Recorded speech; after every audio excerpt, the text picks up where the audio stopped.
الحمد لله وكفى وسلام على عباده الذين اصطفى أما بعد فقد قال الله تعالى في القرآن المجيد فأعوذ بالله من الشيطان الرجيم بسم الله الرحمن الرحيم من عمل صالحا من ذكر أو أنثى وهو مؤمن فلنحيينه حياة طيبة ولنجزينهم أجرهم بأحسن ما كانوا يعملون.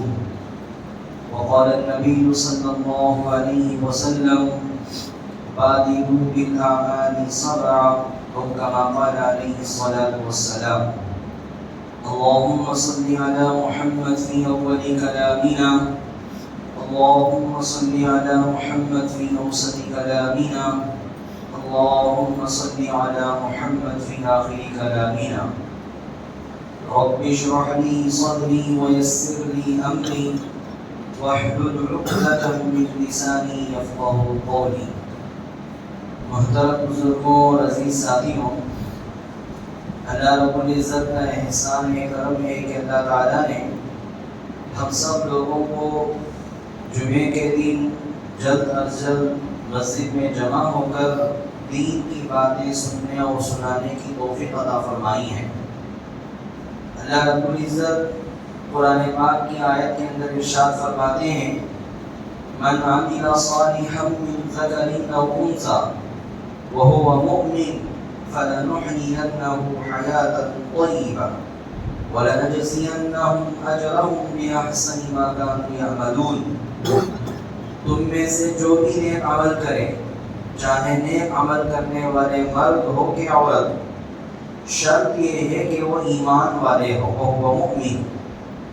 اللہ فرماتے ہیں کہ ایمان والے ہونے کے بعد چاہے وہ ایمان والا بندہ ہو چاہے وہ ایمان والی بندی ہو، جب نیک عمل کرتے ہیں تو اللہ نے دو چیزوں کا وعدہ فرمایا.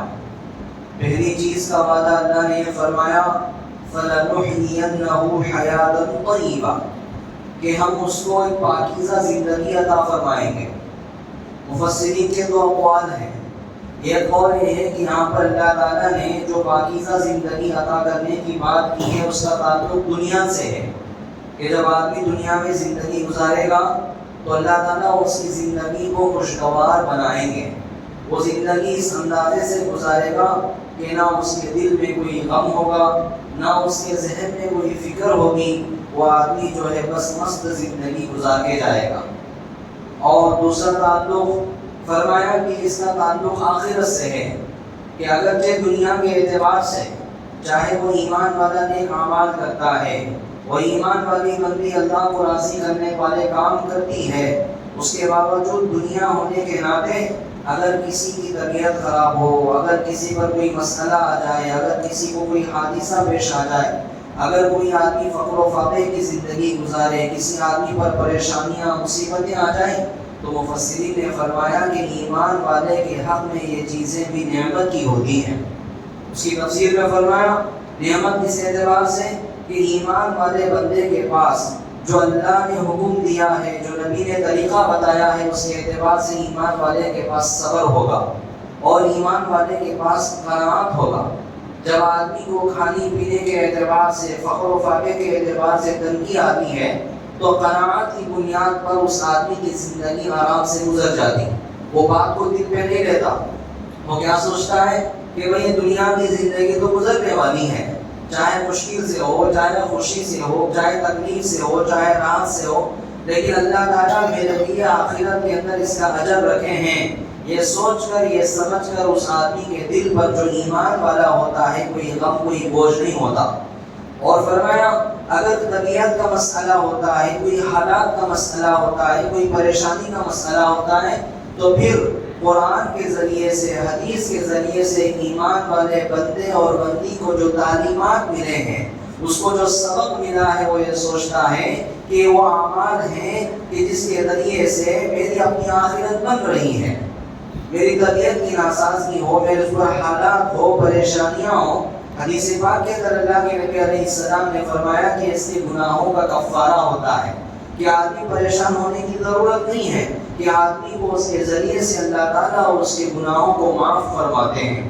حدیث کے اندر واقعہ مشہور ہے، ایک صحابی رسول کو بخار تھی، اللہ کے نبی علیہ السلام ان کی عیادت کے لیے تشریف لے گئے۔ اللہ کے نبی علیہ السلام نے ان کو تسلی کے الفاظ دیے، تو ان الفاظ کے اندر اللہ کے نبی علیہ السلام نے فرمایا کہ تم اس کے اندر غم مت کرو، اللہ رب العزت اس کے ذریعے سے تمہارے گناہوں کو معاف فرماتے ہیں، اس سے تمہارے گناہ دھل رہے ہیں۔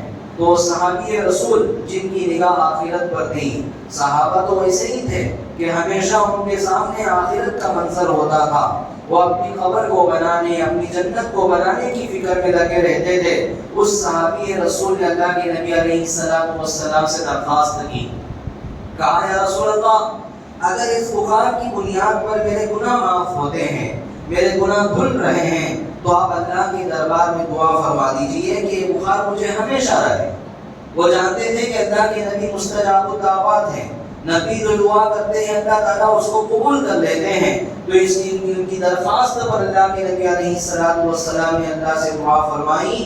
روایت میں بات آتی ہے کہ وہ صحابی کو ان کی پوری زندگی بخار کی حالت میں گزاری، جب بھی ان کے بدن کو چھوتے تھے تو بدن جلتا تھا جیسے بخار کی کیفیت ہو، اس لیے کہ وہ نبی کی زبان سے اس بات کو سن لیے کہ بخار ہے، تمہاری طبیعت کی ناسازی ہے، تمہارا جان اچھا نہیں ہے، تو اس کی بنیاد پر اللہ تعالیٰ تمہارے گناہوں کو معاف فرما رہے ہیں۔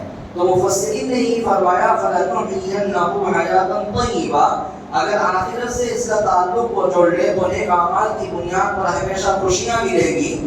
اگر اس آیت کی تفسیر سے مراد دنیا کی زندگی ہو، لیکن دنیا کی زندگی کے اندر بھی اگر کسی ایمان والے بندے اور بندی کو اس کے نیکیوں کے باوجود، اس کے اچھے کاموں کے باوجود اس پر حالات و آفات آتے ہیں، یہ بھی اس کے لیے نعمت سے خالی نہیں ہے، یہ بھی اس کے حق میں نعمت ہوتی ہے۔ اور دوسرا وعدہ اللہ تعالیٰ نے نیک اعمال کی وجہ سے کیا فرمایا؟ وَلَنَجْزِيَنَّهُمْ أَجْرَهُمْ بِأَحْسَنِ مَا كَانُوا يَعْمَلُونَ، اللہ نے فرمایا کہ آخرت کا دن ہوگا، میدان محشر قائم ہوگا، اللہ تعالیٰ جہاں لوگوں کے حساب و کتاب لیں گے، اللہ تعالیٰ نیک کام کرنے والے اللہ کے بندے اور بندیوں کو ان کے نیکی کا بہتر سے بہتر بدلہ اللہ عطا فرمائیں گے۔ اور آخرت کا دن کیسا ہوگا کہ آدمی وہاں پر ایک ایک نیکی کو ترسے گا، ایک ایک نیکی کی بڑی قدر و قیمت ہوگی۔ اللہ تعالیٰ فرماتے ہیں ایسے وقت میں ہم ان کے نیک اعمال کا بہتر بدلہ عطا فرمائیں گے۔ اللہ تعالیٰ نے اس آیت کے ذریعے سے اس بات کو ارشاد فرمایا کہ آدمی کو نیکی میں آگے بڑھنا ہے، خاص طور سے ایمان والے کو، اور ایمان والے کی قید لا کر اللہ رب العزت نے بے ایمانوں کو خارج کر دیا۔ جن کے پاس ایمان نہیں ہے، چاہے وہ جتنے بھی نیک اعمال کر لیں گے، آخرت کے اندر کوئی بدلہ نہیں ملے گا، آخرت کے اندر اس کا کوئی ثواب نہیں ملے گا۔ آخرت کا جو ثواب جڑا ہوا ہے ایمان کی بنیاد پر، جس کے پاس ایمان موجود ہے اسی کے لیے آخرت میں ثواب کی امید کی جا سکتی ہے، اور اسی کو اللہ تعالیٰ ثواب عطا فرمائیں گے۔ حضور پاک صلی اللہ علیہ وسلم نے انہی نیک اعمال کی ترغیب احادیث میں دی ہے کہ آدمی کو نیک اعمال میں آگے بڑھنے کی فکر کرنی چاہیے، ہمیشہ ایمان والا نیکی کی فکر میں لگا رہنا چاہیے۔ حضور پاک علیہ السلام نے فرمایا بادروا بالاعمال سبعا، حضور نے فرمایا کہ دیکھو 7 چیزوں سے پہلے نیکی میں جلدی کرو۔ 7 چیزیں ہیں، ان کے آنے کا انتظار مت کرو، ان کے آنے سے پہلے آدمی کو نیکی میں آگے بڑھنا ہے اور نیکی کی فکر کرنا ہے، جس کے اندر اللہ کے نبی علیہ السلام نے فرمایا هل تنتظرون الا فقرا منسیا، حضور نے فرمایا کیا تم لوگ ایسی فقر و فاقہ اور ایسی غریبی اور ایسی تنگدستی کا انتظار کر رہے ہو جو سب کچھ بھلا دے۔ آدمی پر جب تنگدستی کے حالات آتے ہیں، آدمی کی زندگی فقر و فاقے کے اعتبار سے جب تنگ ہو جاتی ہے، آدمی پر جب مشکل حالات کا سامنا کرنا پڑتا ہے، تو بسا اوقات آدمی ان پریشانیوں کے اندر اپنوں کو بھلا دیتا ہے۔ اسے یاد نہیں ہوتا کہ میرے پاس کون بیٹے ہیں، میرے اپنے رشتہ دار کون ہیں۔ خود بسا اوقات آدمی اتنا ٹینشن اپنے اوپر سوار کر لیتا ہے کہ آدمی کو خود کا احساس بھی نہیں ہوتا۔ حضور نے فرمایا اسی تنگدستی سے پہلے نیکی میں جلدی کرو، نیکی میں آگے بڑھو۔ عموماً ہمارا ماحول کیسا بنا ہے، ہماری مزاج کیسی بنی ہے کہ نیک کام کرنا ہو تو ہم لوگوں نے اپنے لیے ایک عمر کو، ایک وقت کو قید کر لیا کہ آدمی نیکی کب کرنا؟ نیکی اس وقت کرنا جب تم اپنے دنیا کے پورے کاموں سے فارغ ہو جاؤ، نیکی اس وقت کرنا جب تمہاری ایک عمر آ جائے، تم نیکی کی عمر کے لائق کو بن جاؤ تو اس وقت نیکی کرو۔ نیکی کب کرنا؟ نیکی اس وقت کرو جب اپنے اوپر حالات آ جائے۔ جبکہ اللہ کے نبی فرماتے ہیں کہ بھائی نیک کام کرنے کے واسطے کوئی عمر کی قید نہیں ہے، نیک کام کرنے کے واسطے آدمی پر حالات آنے کی قید نہیں ہے، نیک کام کرنے کے واسطے آدمی کو اپنے وقت مقرر کرنے کی قید نہیں ہے۔ جب جیسے تم کو نیکی کا موقع ملے، جب جیسے تم کو نیکی کا وقت ملے، نیک کام کرنے کی فرصت مل جائے تو اللہ کے نبی نے فرمایا کہ نیک کام کر لو۔ یہ نیکی کل قیامت کے دن تمہیں کام آئے گی، یہ نیکی تمہاری قبر کے اندر کام آئے گی۔ یہ نیکی وہ ہوتی ہے جس سے تم کو اللہ کی رحمت اور اللہ کی توجہ ملتی ہے اور تمہاری زندگی خوشگوار اور خوشحال بنتی ہے۔ اسی لیے اللہ کے نبی نے فرمایا کہ فقر و فاقے کی تنگ دستی کے جو تم آدمی کو خود بھلا دیتی ہے، اس کو ہر چیز سے مجبور کر دیتی ہے، اس کے آنے سے پہلے تم نیکی کی تیاری کرو، نیکی کی فکر کرو۔ اور اس کے بعد اللہ کے نبی علیہ السلام نے فرمایا او غنى مطغیہ، فرمایا کیا ایسی مالداری کا آدمی کو انتظار ہے جو آدمی کو سرکش بنا دے؟ کہ آدمی انتظار کرتا ہے کہ بھائی میرے حالات چلے جائیں، میرے پاس جو مال و دولت کی فراوانی ہو، میرے پاس مال و دولت کی کثرت ہو جائے، اس کے بعد میں اللہ کی عبادت کروں گا، اس کے بعد میں نیکی کا کام کروں گا۔ حضور علیہ السلام فرماتے ہیں بسا اوقات یہ مال آدمی کو سرکش بنا دیتا ہے۔ آدمی کے پاس جب مال آتا ہے، اگر اس کے پاس اللہ کا ڈر نہیں ہے، اللہ کا خوف نہیں ہے، اللہ کے احکامات کی قدر و قیمت اس کے پاس نہیں ہے، حضور پاک صلی اللہ علیہ وسلم کے ہدایات کی عظمت اگر اس کے دل و دماغ پر نہیں ہے تو پھر آدمی کے اندر فرعونیت آتی ہے۔ آدمی کے پاس مال آتا ہی ہے، ساتھ ساتھ اس کے پاس سرکشی آتی ہے، تو آدمی اللہ کی عبادت کے بجائے اللہ کی نافرمانی میں اپنے مال کو لگاتا ہے، اللہ کی نافرمانی میں اپنے وقت کو گزارتا ہے۔ اسی لیے اللہ کے نبی نے فرمایا کہ نہیں، ایسی مالداری جو آدمی کو سرکش بنا دے، اس کے آنے سے پہلے ہی اپنے آپ کو نیک بنا لو، اپنے آپ کو نیکی میں لگا لو، اپنے آپ کو ایسے کاموں میں لگاؤ جس سے تم کو اللہ کی راضی اور اللہ کی مرضی ملے۔ اور اس کے بعد حضور پاک صلی اللہ علیہ وسلم نے فرمایا او مرض مفسدہ، کہ آدمی نیک کام کرنے کے لیے ایسی بیماری کا انتظار کر رہا ہے جو بیماری آدمی کو ناکارہ کر دے، جو بیماری آدمی کو بیکار کر دے۔ نہیں، ایسی بیماری کے آنے سے پہلے جو ہے آدمی کو نیکی میں آگے بڑھنا ہے۔ جب آدمی پر حالات آتے ہیں طبیعت کے اعتبار سے، آدمی کی طبیعت ناساز ہوتی ہے، تو آدمی صحت کے زمانے میں جو نیک اعمال کر سکتا ہے وہ نیک اعمال آدمی بیماری کے زمانے میں نہیں کر سکتا۔ اسی لیے اللہ کے نبی علیہ السلام نے ترغیب دی ہے اس بات کی کہ بھائی نیکی کے لیے انتظار مت کرو، نیکی کرو، نیکی کرو۔ اور اس کے بعد اللہ کے نبی علیہ السلام نے فرمایا او حرما مفلدا، فرمایا کیا تم کو ایسے بڑھاپے کا انتظار ہے جو آدمی کی عقل کو کھو دے؟ آدمی پر جب بڑھاپا آتا ہے، آدمی جب عمر درازی کو پہنچتا ہے، اس کی عمر بڑھی جاتی ہے، تو پھر آدمی کی عقل کے اندر وہ سلامتی اور وہ صحت، وہ طاقت، وہ یادداشت نہیں رہتی جو جوانی میں ہوتی ہے۔ اسی لیے اللہ کے نبی نے فرمایا بڑھاپا جو ہوتا ہے وہ عقل کو کھو دیتا ہے۔ آدمی سمجھتا ہے کہ بھائی اب صبح ہے، حالانکہ شام ہوتی ہے۔ بوڑھا آدمی اپنے بڑھاپے کی وجہ سے سمجھتا ہے کہ بھئی یہ شام ہے، حالانکہ صبح ہوتی ہے۔ آدمی یہ سمجھتا ہے کہ ابھی تو 10 بج رہا ہے، حالانکہ 12 بجا ہوا ہوتا ہے۔ آدمی یہ سمجھتا ہے کہ میں کھا لیا ہوں، ابھی میرا کھانا ہو گیا، حالانکہ آدمی بھوکا ہوتا ہے۔ یعنی وہ بڑھاپا ایسا ہوتا ہے جس کے اندر اس کی عقل کمزور ہو جاتی ہے، اس کی عقل کے اندر وہ طاقت و قوت نہیں ہوتی ہے جو ایک نوجوان کے صحت مند آدمی کی عقل کے اندر ہوتی ہے۔ حضور نے فرمایا کہ اس سے پہلے نیکی میں آگے بڑھو، نیکی کرو۔ اور اس کے بعد اللہ کے نبی علیہ السلام نے ایک اور بات فرمائی، بڑی غور کی بات حضور نے فرمایا۔ حضور علیہ السلام نے فرمایا او موتن، فرمایا کیا تم کو ایسی موت کا انتظار ہے جو اچانک آ جائے؟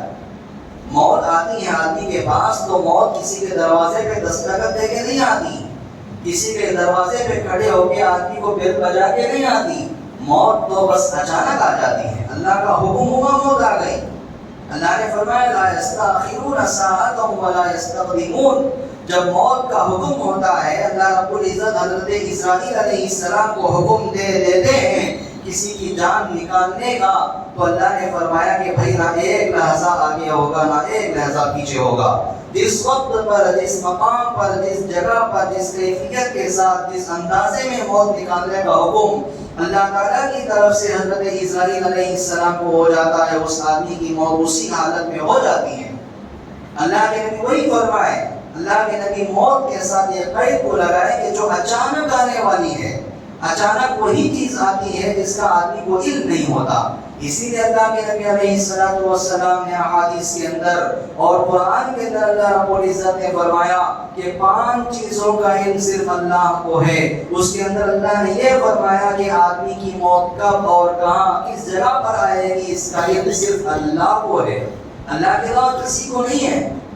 اور حدیث کی تشریح میں محدثین اور اللہ کے نبی علیہ السلام نے بھی الفاظ کے ذریعے سے فرمایا کہ موت جب اچانک آدمی کو آتی ہے تو بسا اوقات ایسا ہوتا ہے کہ آدمی کو توبہ کرنے کا موقع بھی نہیں ملتا۔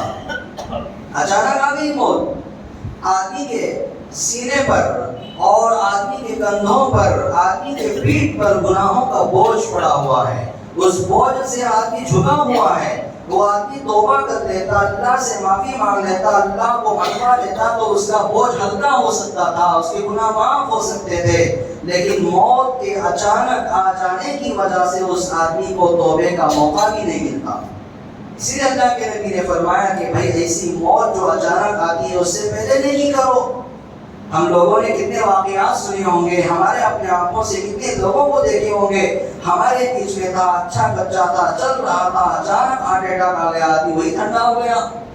سواری پہ جا رہا تھا، کوئی حادثہ پیش آ گیا، آدمی کا وہی انتقال ہو گیا۔ رات سویا تھا کہ وہی صبح اٹھا رہے ہیں، صبح آنکھ نہیں کھل رہی ہے، بس ختم ہو گیا۔ انسان کی زندگی کی کوئی گارنٹی نہیں ہے۔ کوئی آدمی اپنے یقین کے ساتھ یہ نہیں کہہ سکتا کہ بھائی اس کے بعد 1 گھنٹہ میں زندہ رہوں گا، بھائی میں 1 لحظہ زندہ رہوں گا، کوئی آدمی یقین سے کہہ نہیں سکتا ہے۔ تو اللہ کے نبی فرماتے ہیں کہ ایسے موت کے جو اچانک آنے والی ہے اس سے پہلے نیکی کر لو، انتظار مت کرو کہ موت سے پہلے میں تیاری کر لوں گا، میرے موت کے آنے سے 1 گھنٹہ پہلے میں توبہ کر لوں گا، میرے موت کے آنے سے 1 دن پہلے میں اللہ والا بن جاؤں گا، میرے موت کے آنے سے 1 دن پہلے میں نمازوں کی پابندی، روزوں کی پابندی، اللہ کے ذکر و اذکار کی پابندی کر لوں گا۔ یہ تو بے وقوفی کی علامت ہے، یہ نادانی ہے، عقل مندی نہیں ہے۔ اور اس کے بعد اللہ کے نبی علیہ السلام نے فرمایا کیا تم کو دجال کا انتظار ہے؟ کیا تم لوگ یہ انتظار کر رہے ہو کہ دجال کے نکلنے کی خبر مل جائے، دجال نکل گیا معلوم ہو جائے، اس وقت ہم نیکی کر لیں گے؟ حضور نے فرمایا کہ دجال چھپی ہوئی برائیوں میں سے سب سے بدترین برائی ہے۔ دجال نکلے گا تو اپنا فتنہ ایسا پھیلائے گا کہ بھائی اس وقت ایمان والوں کا اپنے ایمان کو بچانا مشکل ہو جائے گا۔ وہ لوگوں کے سامنے اس بات کو منوائے گا کہ میں خدا ہوں، اپنے کرتب دکھائے گا۔ اس وقت جو اپنے ایمان کو محفوظ کر لے گا وہ اس زمانے کا اللہ والا ہوگا۔ کوئی معمولی بات نہیں ہے دجال کے نکلنے کے بعد تم نیکی کر دو گے۔ اللہ کے نبی نے فرمایا کہ نہیں، نیکی کرو، جتنا موقع تم کو ملا ہے وہ موقع کے اندر نیکی کرو۔ اور اس کے بعد آخری بات جو اللہ کے نبی علیہ السلام نے فرمایا الساعۃ والساعۃ ادھیٰ وامر، اللہ کے نبی نے فرمایا کیا تم لوگوں کو قیامت کے دن کا انتظار ہے کہ بھائی جب قیامت کا اعلان ہو جائے، قیامت آنے کی چیزیں معلوم ہو جائے، اس وقت ہم نیکی کر لیں گے؟ اللہ کے نبی نے فرمایا کہ ارے بھائیو، جو قیامت ہوتی ہے نا وہ بڑی سخت اور بڑی کڑوی چیز ہے۔ قیامت کوئی آسان چیز نہیں ہے، قیامت کوئی کھیل تماشا نہیں ہے، قیامت کو کڑوی ہونے کے ساتھ ساتھ بڑی سخت چیز ہوتی ہے۔ حضور نے فرمایا کہ اس سے پہلے نیکیوں میں آگے بڑھو۔ یہ 7 چیزیں ہیں جس کو اللہ کے نبی علیہ السلام نے حدیث کے اندر ارشاد فرمایا کہ ان 7 سے پہلے اپنے نیکی میں آگے بڑھو۔ اس کی تشریح میں محدثین لکھتے ہیں حضور پاک علیہ السلام نے سوال جواب کے اندازے میں جو حدیث کے اندر بات بیان فرمائی ہے اس کا خلاصہ یہ ہے کہ نیک آدمی کے اندر نیکی کے ذریعے سے اپنے آگے بڑھنے کی فکر کرنا ہے۔ ایمان والا نیکی سے خالی ہو یہ ایمان والے کی شان نہیں ہے۔ ایک آدمی ایمان والا ہے، ایک عورت ایمان والی ہے، لیکن وہ نیکی سے کہیں دامن ہے، اس کے پاس نیکی نہیں ہے، تو یہ پھر ایمان والے کی شان نہیں ہوتی ہے۔ اللہ تعالیٰ نے قرآن پاک کے اندر ارشاد فرمایا ان الذین آمنوا وعملوا الصالحات، جو ایمان والے ہوتے ہیں وہ نیک کرتے ہیں، نیکی کا کام کرتے ہیں۔ اللہ نے فرمایا ایمان والے وہ نیکی کرنے والے ہوتے ہیں، ایمان کے ساتھ ساتھ نیکی کا ہونا بھی ضروری ہوتا ہے۔ اسی لیے حدیث پاک میں اللہ کے نبی صلی اللہ علیہ وسلم نے فرمایا جب کسی آدمی کا انتقال ہو جاتا ہے تو آدمی کے ساتھ تین چیزیں ہوتی ہیں۔ ایک ہوتی ہے آدمی کی اپنی اولاد، اپنے رشتہ دار، اپنے خون کے لوگ، اور دوسرا آدمی کے پاس اس کا مال و دولت ہوتا ہے، اور تیسرا اس کے پاس اس کے نیک اعمال ہوتے ہیں۔ حضور پاک علیہ السلام نے فرمایا جب اس میت کو قبر میں لے جا کر دفنا دیا جاتا ہے تو دو چیزیں واپس ہو جاتی ہیں اور ایک چیز اس کے ساتھ رہتی ہے۔ جب آدمی کو قبر کے پاس لے جایا جاتا ہے تو تینوں چیزیں آتی ہیں، اس کے اپنے خاندانی رشتہ دار آتے ہیں، اس کا مال و دولت بھی آتا ہے، اس کی نیکی بھی آتے ہیں۔ حضور نے فرمایا کہ دفنا دینے کے بعد، قبر میں رکھ دینے کے بعد صرف ایک چیز اس کے پاس رہتی ہے، باقی دو اس کا ساتھ چھوڑ کے آ جاتے ہیں۔ کون سی چیز اس کے پاس رہتی؟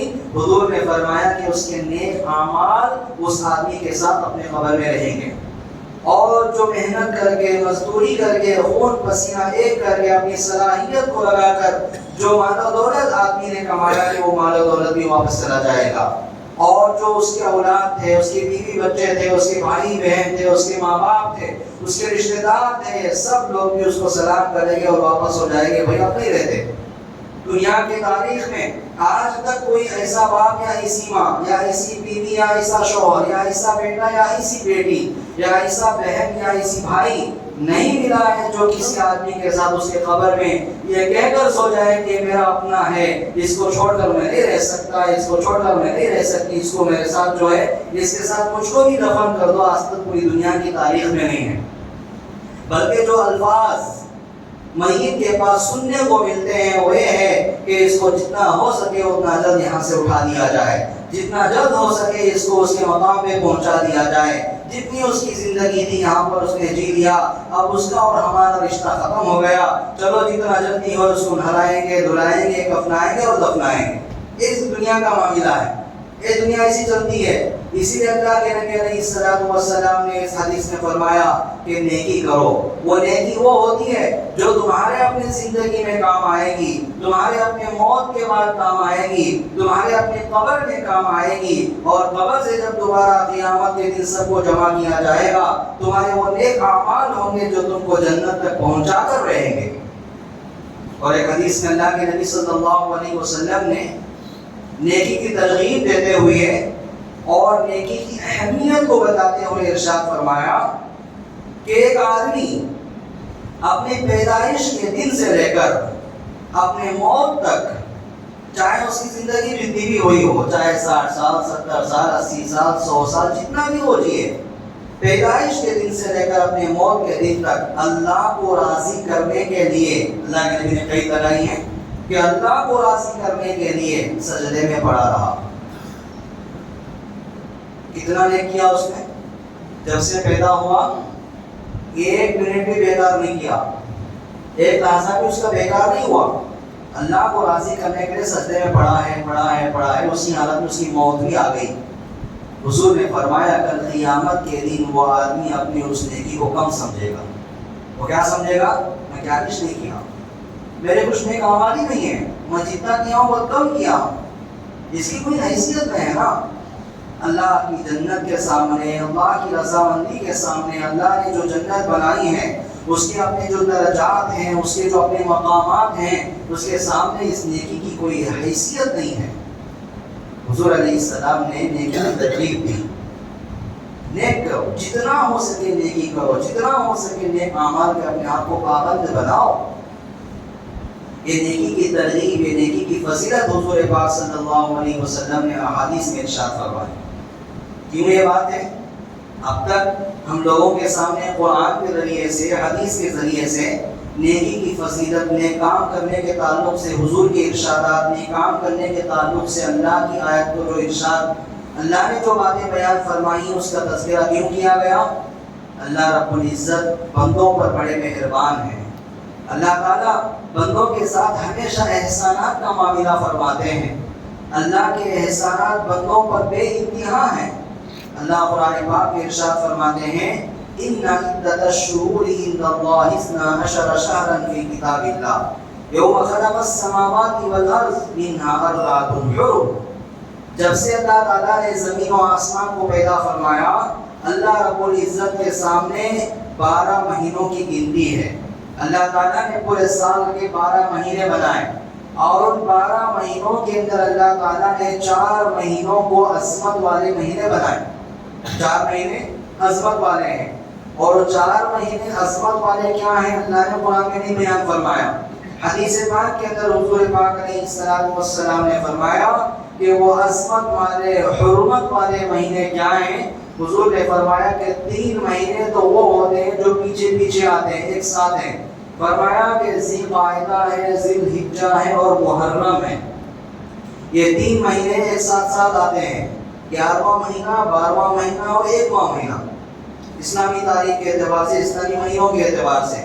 اور اس کے بعد اللہ کے نبی نے فرمایا وہ رجب مضر، اور رجب کا مہینہ وہ ہوتا ہے کچھ بعد میں آتا ہے۔ کب آتا ہے؟ جب جمادی الاخری کا مہینہ ختم ہوتا ہے، شعبان کا مہینہ شروع ہونے کو اب 1 مہینہ باقی ہوتا ہے، وہ مہینہ رجب کا ہوتا ہے۔ تو اللہ کے نبی نے فرمایا کہ رجب کا مہینہ، محرم کا مہینہ، ذی قعدہ کا مہینہ، ذی الحجہ کا مہینہ، یہ حرمت والے اور عظمت والے مہینے ہیں، ان کی فضیلت ہے۔ ابھی جو کل کا دن گزرا ہے وہ رجب کا آخری دن تھا۔ کل رات، کل مغرب کے بعد شعبان کا چاند نظر آ گیا۔ کل مغرب کے بعد پورے ہندوستان کے اندر جو علماء کی جماعت ہوتی ہے، جو قاضیوں کی جماعت ہوتی ہے، جو مفتیوں کی جماعت ہوتی ہے، وہ سب لوگ اپنی مجلسوں میں بیٹھ کر باقاعدہ لوگوں کے ذریعے سے، فون کے ذریعے سے، جو لوگ چاند کو ہو بہو دیکھے ہیں ان کے ذریعے سے گواہی شہادت لے کر اعلان کرے ہیں کہ کل جو ہے شعبان کا چاند نظر آ گیا ہے۔ تفسیر کے اندر مفسرین نے لکھا ہے کہ ایمان والوں پر چاند کی تاریخ کا اہتمام کرنا فرض کفایہ ہے۔ یعنی اگر یہ جو پوری بستی ہے اس کے اندر ایک بھی آدمی ہجری تاریخ کو اور چاند کی تاریخ کو یاد رکھنے والا اور اس کا حساب کرنے والا نہیں ہوگا تو اس بستی کے پورے مسلمان گنہگار ہوں گے۔ یہ ہے فرض کفایہ۔ جیسے جنازے کی نماز فرض کفایہ ہے، مطلب کیا ہے کہ اگر جنازہ موجود ہو، اس پر نماز پڑھنے والے کوئی نہ ہو تو اس بستی کے رہنے والے سب کے سب گنہگار ہوں گے اس فرض کو چھوڑنے کی وجہ سے۔ اگر کوئی آئے 2-3 نماز پڑھ لیے تو سب لوگ گناہوں سے بچ جائیں گے، لیکن جو لوگ نیک کام کریں وہ ثواب ملے گا۔ اسی طریقے سے چاند کی تاریخ کا یاد رکھنا اور اس کا حساب رکھنا یہ بھی کیا ہے؟ فرض کفایہ ہے۔ اور علماء اس امت پر بڑے محسن ہیں، جو انبیاء کے وارث ہوتے ہیں، جو اس پوری امت کو اس گناہ سے بچاتے ہیں کہ وہ تاریخ کا اہتمام کرتے ہیں اور باقاعدہ اس کا اعلان کرتے ہیں کہ بھائی یہ مہینے کا چاند ہو گیا ہے۔ اور ایمان والوں کو اس کا شوق بھی بڑھانا ہے کہ اب چاند کی کون سی تاریخ چل رہی ہے، اسلامی اعتبار سے کون سا مہینہ چل رہا ہے۔ بلکہ حضور پاک علیہ السلام نے خاص شعبان کے تعلق سے فرمایا احصوا ہلال شعبان لرمضان او کما قال۔ حضور نے فرمایا کہ شعبان کے چاند کی حفاظت کرو تاکہ رمضان کے حساب کے لیے آسانی ہو۔ جب آدمی کو یہ معلوم ہی نہیں ہے کہ بھئی شعبان کا مہینہ کب شروع ہوا تو اسے کیا معلوم ہوگا کہ شعبان کا مہینہ کب ختم ہوگا؟ جب اسے پتہ ہی نہیں کہ شعبان کا مہینہ کب ختم ہوا تو پھر وہ رمضان کو کیسے شروع کرے گا؟ اور رمضان کے اندر جو اہم عبادت روزہ ہے وہ اس کی ابتدا کب کرے گا؟ اور رمضان کے اندر جو اہم عبادت تراویح ہے وہ اس کی ابتدا کب کرے گا؟ اس لیے اللہ کے نبی علیہ السلام نے تاکید فرمائی اس بات کی کہ شعبان کے چاند کی حفاظت کرو۔ وہ شعبان کا چاند نظر آ گیا۔ اب ہم جو بیٹھے ہیں نا یہ شعبان کی پہلی تاریخ میں بیٹھے ہیں۔ اب جونی شعبان کے 30 دن یا جونی شعبان کے 29 ڈیز گزر جائیں گے تو پھر رمضان کا مبارک مہینہ آ جائے گا۔ حضور پاک صلی اللہ علیہ وسلم نے جو اپنی زبان کے الفاظ سے نیکیوں کی ترغیب دیا کرتے تھے، اسی حضور پاک علیہ السلام کی زبان سے نکلے ہوئے الفاظ ہیں۔ فرماتے ہیں اللہم بارک لنا فی رجب و شعبان وبلغنا رمضان۔ جب رجب کا چاند اللہ کے نبی علیہ السلام دیکھتے تھے تو اللہ کے دربار میں حضور دعا فرماتے تھے کہ اللہ رجب اور شعبان کے مہینے میں برکت عطا فرمائیے اور رمضان تک میری حیات کو دراز فرمائیے۔ انسان کے سامنے تین دن ہوتے ہیں۔ ایک وہ دن ہوتا ہے جو گزر گیا، گزرا ہوا کل، اور دوسرا وہ دن ہے جو موجود ہے جس میں ہم چل رہے ہیں، اور تیسرا وہ دن ہوتا ہے جو آنے والا ہے، آنے والا دن۔ جو گزرا ہوا کل ہے وہ کبھی واپس آنے والا نہیں ہے، جو گیا گیا۔ چاہے آدمی اپنی پوری کمائی کو لگا دے، اپنی پوری محنت کو لگا دے، اپنی پوری قوت اپنی طاقت کو لگا دے، لیکن آدمی گزرے ہوئے ایک منٹ کو واپس نہیں لا سکتا۔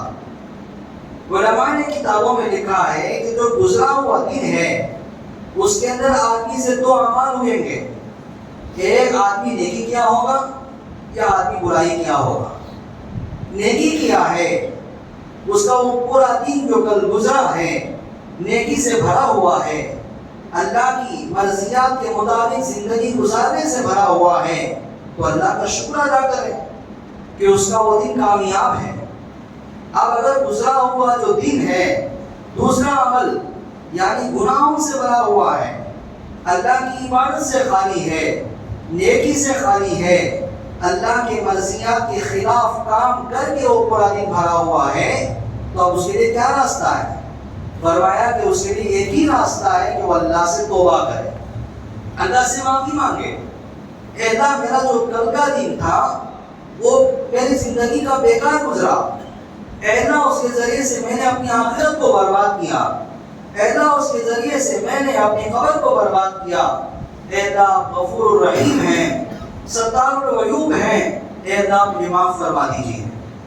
اور فرمایا کہ جو دوسرا دن جس میں ہم چل رہے ہیں، جو ہمارے سامنے موجود ہے، یہ حال ہے، فرمایا کہ آدمی کے اپنے اختیار میں ہے، میرے اپنے اختیار میں ہے، آپ کے اپنے اختیار میں ہے کہ چاہے تو ہم اس کے اندر نیکی بھی کر سکتے ہیں، چاہے تو ہم اس کے اندر برائی بھی کر سکتے ہیں۔ اس کا اختیار اللہ نے ہمارے حوالے کر دیا۔ اب آدمی اگر اس جو چلتے ہوئے حال کو نیکی میں گزارا، عبادت میں گزارا، تو اس کی آخرت کا ذریعہ بن جائے گا، اس کی جنت کا ذریعہ بن جائے گا، اس کی اپنی خبر کو جنت کا باغ بنانے کا ذریعہ بنے گا۔ اگر یہ حال کی زندگی میں آدمی نے اللہ کی نافرمانی کی، گناہوں پہ لگا رہا، نیکیوں سے دور رہا، تو یہ اپنی آخرت کو خراب کرنا ہے، اپنی جنت کو برباد کرنا ہے، اپنے جہنم کے راستے کو ہموار کرنا ہے۔ اب بچا ہوا تیسرا ہوا دن ہے جو آنے والا ہے۔ فرمایا اس کا آنا ہماری زندگی کے لیے یقینی نہیں ہے۔ اگر اللہ نے زندگی دے دی تو ہم کل کا دن پائیں گے، اگر اللہ نے ہماری زندگی اسی وقت ختم کر دی تو کل ہمارا جنازہ پڑھا جائے گا۔ فرمایا محدثین نے، علماء نے، مفسرین نے اس کی تشریح میں یہی مسئلہ ہے ماہ رجب کا، شعبان کا اور رمضان کا۔ رجب کا مہینہ کل مغرب سے ختم ہو گیا۔ ہر آدمی، میں، آپ، ہم سب مل کر سوچ سکتے ہیں کہ رجب کا میرا مہینہ کیسا گزرا، کہ رجب کے مہینے میں میری نمازوں کی پابندی رہی، کہ رجب کے مہینے میں اللہ کی عبادت میں لگا رہا، رجب کے مہینے میں قرآن کی تلاوت میں لگا رہا، رجب کے مہینے کے اندر کیا میں نے نفلی روزوں کا اہتمام کیا۔ اگر ایسا کیا ہے اس پر اللہ کا شکر ادا کرے۔ اگر رجب کا مہینہ نمازوں کے چھوٹنے میں لگا ہے، نمازوں کے قضا میں لگا ہے، اللہ کی نافرمانی میں لگا ہے، اللہ کی عبادت سے غفلت میں گزرا ہے، نہ قرآن کی تلاوت کی، نہ ذکر و اذکار کا اہتمام تھا، نہ صدقہ خیرات کیا ہے، تو اب آدمی کے لیے ایک ہی راستہ بچا ہے کہ وہ اللہ سے توبہ کرے، اللہ سے معافی مانگے۔ توبے کا دروازہ کھلا ہوا ہے، اللہ سے معافی مانگنے کا راستہ کھلا ہوا ہے۔ آدمی جب چاہے اللہ کے دربار میں ہاتھ اٹھا کر اللہ سے معافی مانگ سکتا ہے۔ اور جو چلا ہوا زمانہ اور جو حال زمانہ ہے جس میں ہم موجود ہیں، یہ شعبان کا مہینہ، یہ ہمارے اپنے ہاتھ میں ہے۔ اگر ہم چاہیں تو اس کے اندر عبادت کر سکتے، روزوں کا اہتمام کر سکتے، نفل عبادات کا اہتمام کر سکتے، اس مہینے کو ہم بہتر سے بہتر بنا سکتے ہیں۔ اور تیسرا جو مہینہ ہے وہ رمضان کا، اگر اللہ نے حیات دے دی، اللہ نے لکھ دیا کہ کون کون رمضان کا مہینہ پائے گا، کس آدمی کے حق میں شب قدر جیسی برکت والی عظمت والی رات آئے گی، وہ تو ضرور پائے گا، اور جس کے حق میں وہ چیز نہیں ہے تو وہ آدمی نہیں پائے گا۔ اسی لیے اللہ کے نبی علیہ السلام نے دعا کے ذریعے سے پوری بات کی تعلیم دی ہے، جس کی تشریح میں نے آپ حضرات کے سامنے کی۔ اللہم بارک لنا فی رجب و شعبان، اے اللہ رجب کے مہینے میں، شعبان کے مہینے میں برکت دے۔ کس اعتبار سے برکت؟ پیسوں کے اعتبار سے، روزی روٹی کے اعتبار سے، ہمارے اپنے دنیا کی زندگی کو آباد کرنے کے اعتبار سے نہیں ہے۔ اے اللہ جو برکت تو دینے والا ہے اعمال کے اعتبار سے دے، نمازوں کی پابندی میں، عبادات کی پابندی میں، روزوں کے اہتمام میں، نفل چیزوں کو اپنانے میں، اللہ کی نیکی میں آگے بڑھنے کے اعتبار سے برکت کو اللہ کے نبی علیہ السلام نے مانگا ہے۔ اب رمضان کا تعلق یقین نہیں ہے، خود حضور کی ذات میں اللہ سے دعا فرمائی ہے، وَبَلِّغْنَا رمضان، اے اللہ میری زندگی کو رمضان تک بڑھا دے۔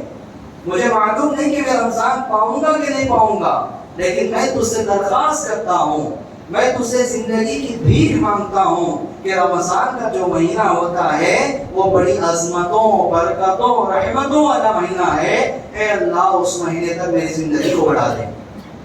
علماء نے کتابوں میں یہ بات بھی لکھی ہے کہ جو رجب، شعبان اور رمضان کا جو مہینہ ہوتا ہے، اس کے انداز کو، اس کی ترتیب کو علماء نے سمجھایا کہ رجب کا جو مہینہ ہوتا ہے یہ ہواؤں کے چلنے کا مہینہ ہوتا ہے۔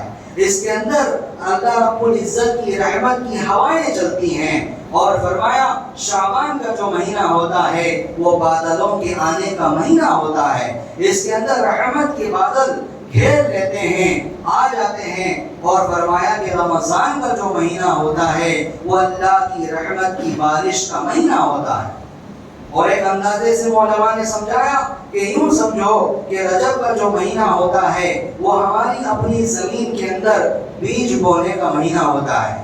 زمین ہموار ہے، رجب کے مہینے میں کیا کیا پھل اور کیا کیا پھول تم کو کھانا ہے، اور کن پھولوں کی خوشبو کو تم کو سونگھنا ہے، کیا پھل تم کھانا چاہتے ہو، ان تمام کے بیج کو لا کر اپنے زمین میں بو دو۔ اور فرمایا کہ جو شعبان کا مہینہ ہوتا ہے وہ آب یاری کا مہینہ ہوتا ہے، کہ اس مہینے کے اندر خوب پانی پکڑو، ان کو اپنی جو زمین ہے، اپنی جو کھیت ہے اس کے اندر خوب پانی پہنچاؤ۔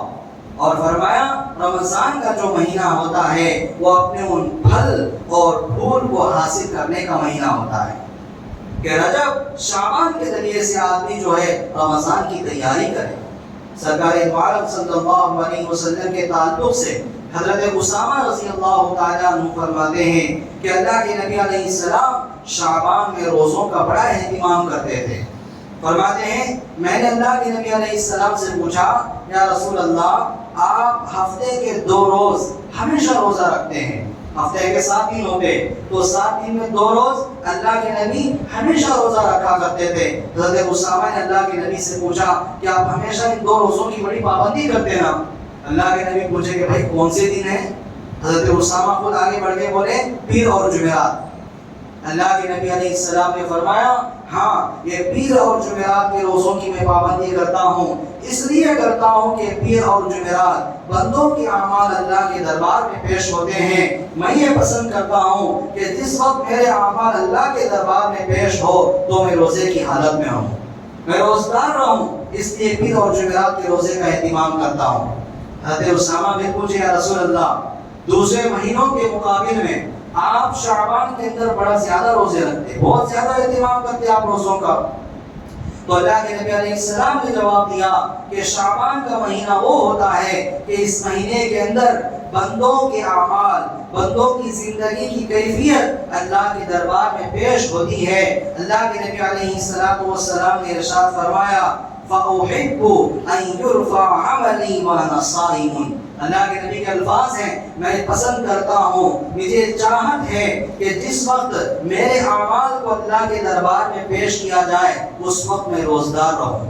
اس لیے میں شعبان کے اندر روزوں کا اہتمام کرتا ہوں. وہ کون سا دن ہے؟ وہ شب برات والی رات ہے جس کے اندر بندوں کے اعمال اللہ کے دربار میں پیش کیے جاتے ہیں. احادیث کے مطالعے سے یہ بات معلوم ہوتی ہے کہ اللہ کے نبی صلی اللہ علیہ وسلم شعبان کی فضیلت کو بیان فرمائے اور بیان فرمایا کہ شعبان کا مہینہ رمضان کا مقدمہ ہے.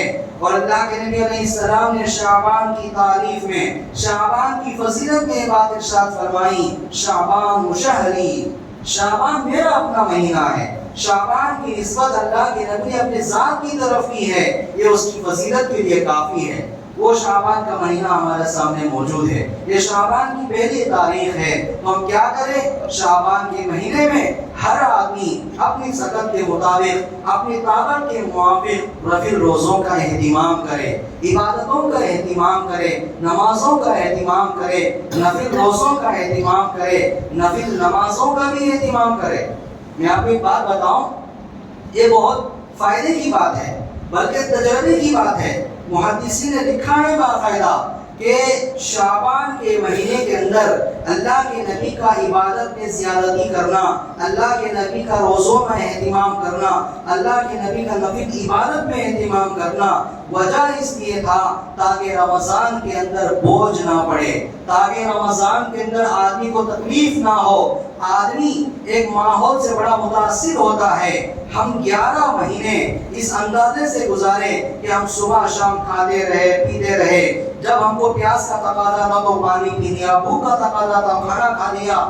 آدمی اس انداز سے گزرا ہے. جب رمضان کے مہینے میں اللہ کی فرضیت کو ادا کرنے کے لیے یہ کہہ دیا جائے کہ بھائی اب تمہیں پانی پینا نہیں ہے، تمہیں کھانا کھانا نہیں ہے، تو پھر مزاج کے اعتبار سے آدمی پر بوجھ بنے گا. اس لیے اللہ کے نبی علیہ السلام نے اہتمام فرمایا عبادت کی کثرت کا، کہ آدمی شعبان کے مہینے سے گاہے گاہے چھوڑ چھوڑ کر روزہ رکھتا رہے، اہتمام کے ساتھ نفل کی عبادت کرتا رہے.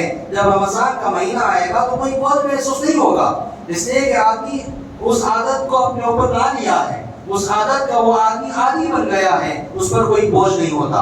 اور فرمایا کہ نفل عبادت میں زیادتی کرے، تہجد کی نماز کے اعتبار سے، عشاء کے بعد ایسی کچھ نفل نماز پڑھنے کے اعتبار سے آدمی اپنے آپ کو تھکائے، آدمی اپنے آپ کو کھڑا کرے. کیوں؟ اس لیے کہ جب تراویح کا موقع آئے گا تو پھر تراویح کی نماز میں کھڑے ہو کر پیر میں درد نہیں ہوگا، آدمی کے گھٹنوں میں درد نہیں ہوگا، آدمی کو نیند کا تقاضا نہیں ہوگا، آدمی پر آواز جو ہے نا افسوس کی آواز ہی آدمی کی زبان سے نہیں آئے گی اگر آدمی شعبان کے مہینے سے اس کی تیاری کا اہتمام کرتے. اس لیے کہ عام دنوں میں ہم 1-1.5 گھنٹہ یا 2 گھنٹے یا گھنٹے سے زائد ایک ہی مقام پہ کھڑے ہو کر 20 رکعت تراویح کے ہم عادی نہیں ہیں. شعبان کے مہینے سے اگر اس نفل عبادت کی عادت کر لی جائے تو پھر آدمی بڑے شوق کے ساتھ، بڑے اہتمام کے ساتھ، بڑے پیار محبت کے ساتھ تراویح کی نماز کو ادا کرے گا. یہ حضور پاک علیہ السلام کی تعلیمات ہیں جو اس امت کے لیے رمضان کی قدردانی کے لیے، رمضان کی اہتمام کے لیے، رمضان کی عظمت کو بٹھانے کے لیے حضور نے شعبان کے مہینے میں کر کے دکھائے ہیں. میں نے کہا نا گزرا ہوا کل چلا گیا نہیں آتا، اچھا ہے تو ٹھیک ہے، برا ہے تو اللہ سے معافی. اب یہ موجودہ زمانہ ہمارے اپنے ہاتھ میں ہے، چاہے نیکی کرو چاہے برائی کرو، اور آنے والا مہینہ ہمارے اپنے ہاتھ میں نہیں ہے. اللہ سے یہ دعا ہے کہ اللہ تعالیٰ ہم سب لوگوں کو مبارک مہینہ عطا فرمائے. اللہ تعالیٰ ہم سب لوگوں کو وہ عظمت والی راتیں اور وہ بابرکت والے دن عطا فرمائے جس سے ہم اپنی آخرت کو بنانے والے بن جائیں. اللہ تعالیٰ سے دعا ہے کہ اللہ تعالیٰ کہیں ہوئی باتوں پر سب کو عمل کی توفیق عطا فرمائے. آمین. وآخر دعوانا الحمد للہ رب العالمین. جو حضرات سنت